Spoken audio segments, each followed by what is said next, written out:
কাজকেই ইবাদত হিসেবে গণ্য করা যাবে যদি সেই কাজটা রাসূলুল্লাহ সাল্লাল্লাহু আলাইহি ওয়াসাল্লামের সুন্নত মতো হয়। বাস পারা যাবে না ইনশাআল্লাহ। একটু নিয়াতটা পরিবর্তন করে কাজের পদ্ধতি চেঞ্জ করলেই ইবাদত হয়ে যাবে। বাসায় গিয়ে যদি ঘুমান, একদম ঠাপাস করে লাইটটা অফ করলেন আর এই যে মোবাইল টিপতে টিপতে ঘুম দিলেন, এই ঘুমে কোনো নেকি নাই। কি আছে? কোনো নেকি নাই, কিন্তু খালি রেস্ট নেওয়া হবে। রেস্ট নেওয়া হবে, ওই ঘুমের মধ্যেই শয়তান এসে চেপে ধরবে। ধরে না শয়তান? চেপে ধরবে। আর যদি বিছানটা সুন্দর করে ঝাড়েন, বিসমিল্লাহ বলে লাইটটা অফ করেন, দরজাটা বিসমিল্লাহ বলে বন্ধ করেন, এই যে আপনার খোলা যে পাত্রগুলো আছে, পানি খাওয়ার পাত্র, জগ, গ্লাস, এগুলোকে বিসমিল্লাহ বলে ঢেকে দেন। ঢাকার কিচ্ছু না পেলে একটা কাঠি অন্তত বিসমিল্লাহ বলে রেখে দিতে হয়। একটা কাঠি অন্তত বিসমিল্লাহ বলে রেখে দিতে হয়। তারপরে আপনি মশারি খাটাচ্ছেন, বিছানা ঝাড়ু দিচ্ছেন, পারলে একটু ওযু করে আসলেন, এসে পড়লেন একবার সূরা ইখলাস, একবার ফালাক, একবার নাস, মানে কুল হুয়াল্লাহু আহাদ, কুল আউযু বিরাব্বিল ফালাক, কুল আউযু বিরাব্বিন নাস পড়ে ফু দিয়ে এভাবে মাথাটাকে মাসাহ করলেন একদম গায়ের নিচ পর্যন্ত। এই কাজটা আরও একবার করলেন, আরও একবার করলেন, মানে 3 বার করলেন। এরপর আয়াতুল কুরসি পড়লেন, সূরা বাকারার শেষের 2টা বা 3টা আয়াত পড়লেন, যদি সম্ভব হয় সূরা মুলকটা পড়লেন। ওটা পারছেন না, ঠিক আছে, 33 বার সুবহানাল্লাহ, 33 বার আলহামদুলিল্লাহ, 34 বার আল্লাহু আকবার পড়লেন। পরে ডান দিকে কাত হলেন, হাতটাকে গালের নিচে রাখলেন, রেখে বললেন আল্লাহুম্মা বিইসমিকা আমুতু ওয়া আহইয়া। কি বললেন?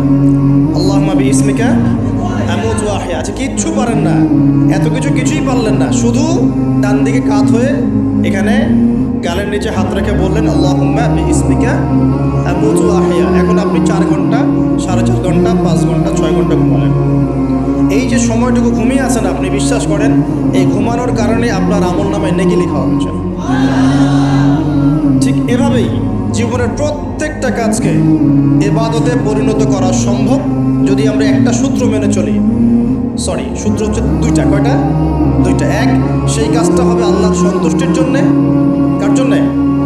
আল্লাহর সন্তুষ্টির জন্যে। আর 2, সেই কাজটা হতে হবে আমাদের প্রিয় নবী মুহাম্মদুর রাসূলুল্লাহ সাল্লাল্লাহু আলাইহি ওয়াসাল্লামের তরিকা বা সুন্নত মোতাবেক। ব্যাস, শেষ। এভাবে আপনি জীবনের যে কোনো কাজ ইবাদত বানাতে পারেন। ইবাদত। ঘুম থেকে উঠেছেন, ইস্তেনজা করতে যাবেন, বাথরুমে ঢুকলেন, গান গাওয়া শুরু করলেন, সাদা সাদা, কালা কালা, হ্যাঁ, গান গায় মানুষ এখন বাথরুমে। মাঝে মাঝে আমরা সফর করি, একটা বাথরুমে ঢুকে দেখি পাশের বাথরুম থেকে গান আসছে।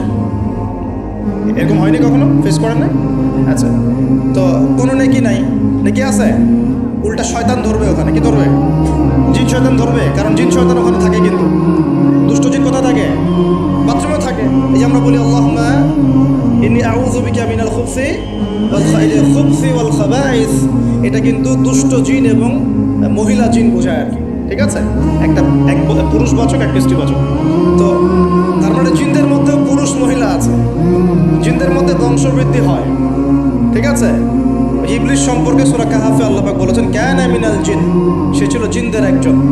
ফাসাকা আন আমরি রাব্বি, সে তার রবের আদেশ লঙ্ঘন করে ফাসাকি করেছিল, ঠিক আছে? তো ওদের মধ্যে বংশবৃদ্ধি হয়। এখন বাথরুমে গিয়ে যদি এগুলো না করে বাম পা দিয়ে ঢোকেন, ঢোকার সময় বলেন বিসমিল্লাহ আল্লাহুম্মা ইন্নী আউযু বিকা মিনাল খুবসি ওয়াল খাবাইস, বসলেন, এবং বাম পায়ে, যে পায়ে আমি ব্যথা বলছি, যে বাম পায়ে ভর দিয়ে বসতে হয়। কোন পায়ে? আচ্ছা, এখন ইংলিশ টয়লেটের মধ্যে এখন বসেন বাম পায়ে ভর দিয়ে, কেমন করে বসবেন বলেন?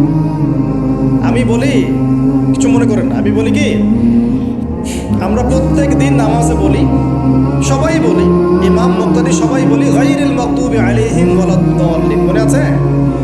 এখানে নবীজিকে প্রশ্ন করা হচ্ছে, ইয়া রাসূলুল্লাহ, মাগদুব কারা, দল্লিন কারা?